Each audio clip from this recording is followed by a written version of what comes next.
it's me. The Ghost Hunter. Any contact with the other world yet? Actually, I'm not sure. Jerry, I'm definitely not alone in this house. What are you talking about? Last night I saw something down below. It was moving. I wasn't dreaming, and I'm not making this up. Are you sure it wasn't a mutant rat? Definitely no rat. I'm calling the police. No, not just yet. Michael, for Christ's sake, you could have a burglar inside the house. This is no burglar, Jerry. It's much more interesting than that, and I want to figure this out by myself. Have you taken leave of your senses? Just promise me you won't call anyone. I can do this on my own. Whatever. Just call me if you need any help. I'm driving there today. Right. Bye.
The National Bank of Northumberland. Robert Blake speaking. Hello, Robert. I need some help. It's about James Thomas Blackwood. Do you have a customer called that? I'm sorry, sir. I can't give you that kind of information. My name is Christopher Milton, a renowned doctor and good friend of the Blackwood family, and I demand some respect. All right, sir. Please, just hold on for a few moments. Ah, yes. I have a customer listed as James Blackwood here. Good. I need to know about any recent banking activity in this account. What kind of banking activity, sir? Well, you tell me. Any withdrawals, payments? Look, sir, I'm really sorry, but I can only give that information to Mr. Blackwood himself. So that means the account is still active? Well, yeah. It means I can't give you this information, sir. You said your name was... I won't waste your time anymore. Good day.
Yes, I'm fine, and I think I know the identity of my intruder. Tell me, who is it? James Blackwood. The Blackwood person? Michael, are you serious? That the ghost of the murderer is roaming the house? I'm not talking about his ghost, Jerry. I'm talking about him. What the heck do you mean? I mean James Blackwood himself, alive in this house. What? How is that possible? It makes sense. After murdering his wife and realizing what he has done, he begs for help to Christopher Milton, who fakes his death. Milton, the previous owner? Michael, you're losing your mind. Even if he managed to hide himself, how did he survive all this time? Milton has been missing for years. Good point, but I'm sure a desperate man like Blackwood would have found a way. Yes, by turning into a ghost. Wait a minute. Yeah, I have it right here. James Blackwood passed away on June 1963. Would you please stop this? Jerry, just listen to me. I know I'm right. There's only Mrs. Blackwood's body in the crypt. His is missing. Oh, God, Michael. You've really gone out of your mind. Digging into coffins, what next? Desecrating the chapel? Whatever it takes to solve this mystery. You can only find stories like this in books. Precisely why I'm beginning to wonder about your sanity. You'll see.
Are you Mr. William Bailey?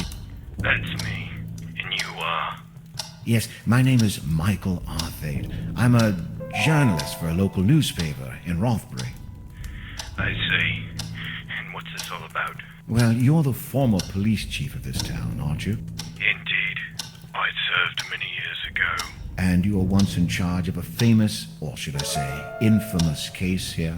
Oh, bloody hell. Don't tell me this is about James Blackwood. Well, yes. I'm writing a story for my newspaper. The most famous police cases of Northumberland. Have you got any idea how many times I've talked about this? Go to your nearest library. I'm sure you'll find plenty of information about Blackwood there. Please, Mr. Bailey, I beg you. It won't be the same if I can have the information from someone who was there, and no less than the renowned William Bailey of Rothbury. All right, son, spare me the nonsense. What is it you want to know? Well, in the first place, what did Ava Mariani see exactly? She saw enough, son. James Blackwood was dragging a shape into a hole in the garden. At first, Mrs. Mariani couldn't realize what it was, but eventually she made out the dead body of Catherine Blackwood with a serious wound. And Blackwood was automatically deemed guilty? He was found digging his wife's son. Why did James Blackwood never appear before a jury? When you're someone as renowned and famed as James Blackwood was, you can pretty much avoid the authorities. However, you can't avoid justice. And justice was brought upon James Blackwood. Justice? How? He died shortly after the accusation. You should know about that. What happened to Dr. Christopher Milton? How should I know? You bet your life that slimy worm was up to something. I couldn't prove it, though I spent years investigating him. A shame we couldn't implicate him as much as James Blackwood. Are you saying he could have had something to do with the murder? Blackwood and Milton were very intimate. Milton did the impossible to aid his friend, and even clear his name after he died. You do the math. And was ever determined the cause of death of Catherine Blackwood? Yes, partly. Mrs. Mariani managed to see her throat was slit open. Ripped, she would say. It must have been horrible for the poor girl. Still, everything sounds so vague, as if something were missing. Are you questioning my performance on this case, son? No, sir, not at all. I'm just trying to figure this out, like why a proper autopsy was never done. An autopsy to whom? Please, sir, this is very important to me, and I could really use your help. I'm trying to fit all the pieces of this mystery together. Mystery? What mystery? You must be one of those people that just love splitting hairs, don't you? I don't think I understand, sir. Listen, son, that cold-blooded bastard murdered his wife, God knows why. But he and his fancy doctor did the impossible to hamper our investigations. You don't have to be a brilliant detective to realize Blackwood did it. There's always a reason behind a murder. Nobody has ever found out why Blackwood did what he did. Psychopaths don't need any reasons, and James Blackwood turned into one, precisely. There's got to be something else. I can't believe Blackwood flipped just like that one sunny day. It doesn't make any sense. People flip, son. You could be flipping right now without knowing it. Well, then tell me how Blackwood reacted when you pulled his wife from beneath the ground.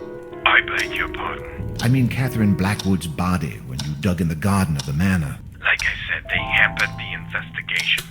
We never managed to set one foot inside the manor. What kind of bloody journalist are you, son? But are you telling me you never actually retrieved the body? That's exactly what I'm telling you.